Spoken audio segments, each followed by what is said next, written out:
Kryeministri Edi Rama foli hapur në një intervistë për televizionin grek Sky kur kërkoi që Greqia të heqë ligjin e luftës dhe së bashku me Shqipërinë të zgjidhin të gjitha çështjet e mbetura pezull duke parë nga e ardhmja. Përballë gazetarit të njohur grek Alexis Papahilas, Rama ju përgjigj pyetjeve që lidhen me të ashtu quajturën Shqipëri e Madhe, çështjen Çame, paktin detar, varrezat e ushtarëve grek apo shembjen e shtëpive në Himar. Rama pohoi se çamët i kanë shtëpitë të parëve në Greqi dhe kanë të drejtë jo vetëm të rikthehen aty, por edhe të pretendojnë pronat e tyre. Nuk kemi asnjë pretendim dhe askush nuk mund të ketë pretendime të tilla të llojit si ndryshimi kufive apo strategji për ndryshimin e kufive për të marrë pjesë të Greqisë, a të marrë pjesë të Serbisë, apo të marrë pjesë të Maqedonisë e për ta bërë këtë një Shqipëri natyrale. Të shohim njëri tjetrin në sy e të themi, a është e mundur që ata 80 vjeçar, gra e burra, të cilët janë detyruar me forcë të largohen nga shtëpitë e tyre, të mos mund të shkojnë në ato vende sërish? Përse mos ta shohim në mënyrë të ndryshme? Përse të mos themi po, ka një problem, këta njerëz janë çrrënjosur nga shtëpitë e tyre janë në Greqi dhe kanë të drejtën të kthehen nëse duan, kanë të drejtën të pretendojnë pronat e tyre në qoftë se duan. Cili është problemi këtu? Në këtë kontekst, Rama ju drejtua opinionit grek me një pyetje.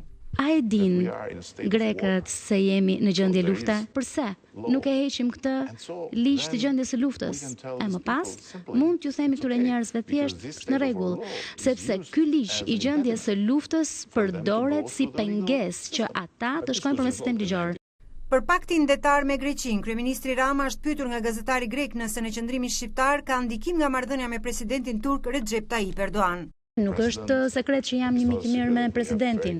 Nuk është sekret që kemi marrëdhënie të mira, por e gjithë kjo ka ndodhur në një kohë kur ne ishim në opozitë dhe nuk kishim asnjë kontakt me askënd në palën turke, asnjë kontakt. Më duhet t'ju them se asnjëherë kur nuk e kemi bërë këtë diskutim. Çështja e varrezave të ushtarëve grek është renditur nga kryeministri Rama në radhën e atyre çështjeve që duhen parë si pjesë e agjendës së të ardhmes e që duhet të zgjidhen si një paketë. Le të themi të shohim çështjen e ligjit të luftës, toponimet, çështjen e varrezave të ushtarëve grek e shumë gjëra të tjera, gjëra të vogla të cilat duhen kaluar, duhen parë si një agjendë e së ardhmes, sepse ne mendojmë se ka ardhur koha që këto të zgjidhen si një paketë. Lidhur me shembjen e disa baneseve në Himar, Rama siguroi se edhe Himara, si gjithë qytetet e tjera, është pjesë e projektit të rilindjes urbane dhe theksoi se nuk ka asnjë vend në botë ku për shkak të faktit se ti përfaqëson një pakicë, nuk duhet ju nënshtrohesh ligjeve të vendit ku jeton. Në fund, kryeministri i Shqipërisë tha se duhet të jemi mirënjohës karshi gjithë shqiptarëve që kanë jetuar në Greqi e kanë bërë gjëra të mëdha, ashtu si dhe atyre grekëve që kanë jetuar këtu e kanë bërë gjëra të tilla.